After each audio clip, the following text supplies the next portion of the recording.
Mannimarco, King of Worms by Horacles.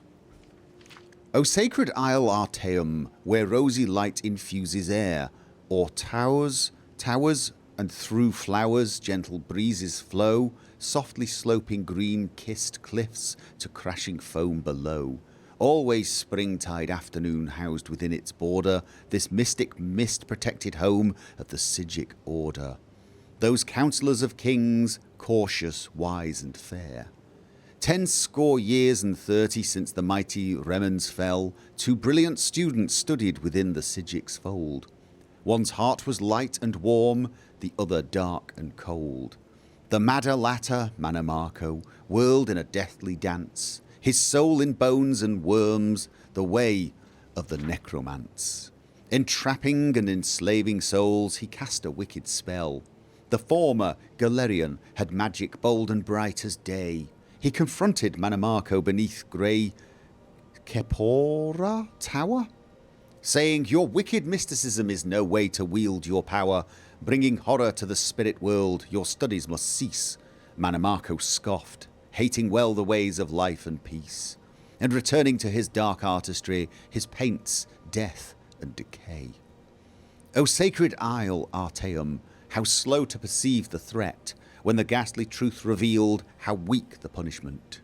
The ghoulish Mannimarco from the Isle of the Wise was sent to the mainland dawn's beauty, more death than souls to reap. You have found a wolf and sent the beast to flocks of sheep, Galerion told his masters, a terror on Tamriel has set. Speak no more of him, the sage cloaks of grey did say. 'Twas not the first time Galerion thought his masters callous, unconcerned for men and mere aloof in their island palace. 'Twas not the first time Galerion thought 'twas time to build a new order, to bring true magic to all, a mighty mages guild. But 'twas the time he left at last, fair Artaeum's azure bay.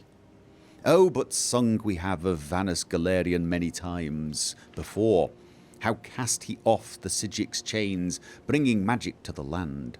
Throughout the years he saw the touch of Mannimarco's hand.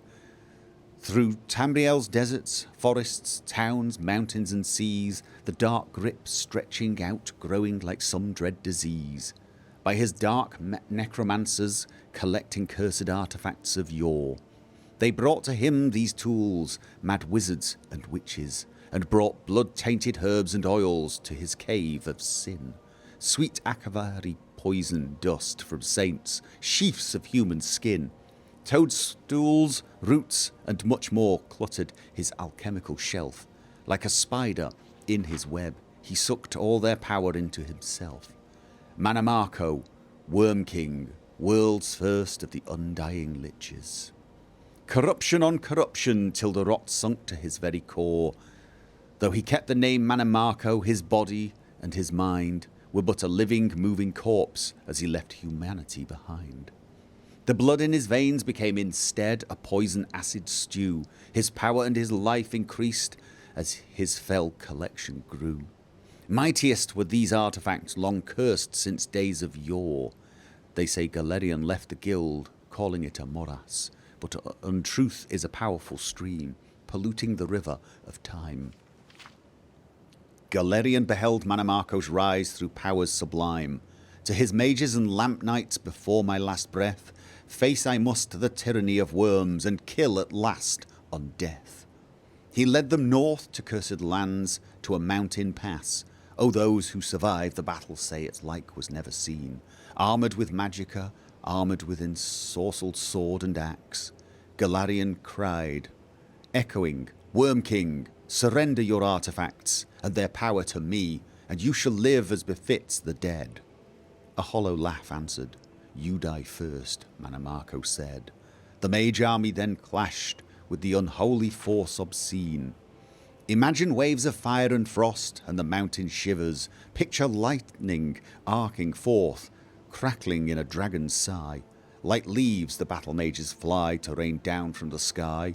At the necromancer's call, corpses burst from earth to fight, to be shattered into nothingness with a flood of holy light. A maelstrom of energy unleashed, blood cascades in rivers.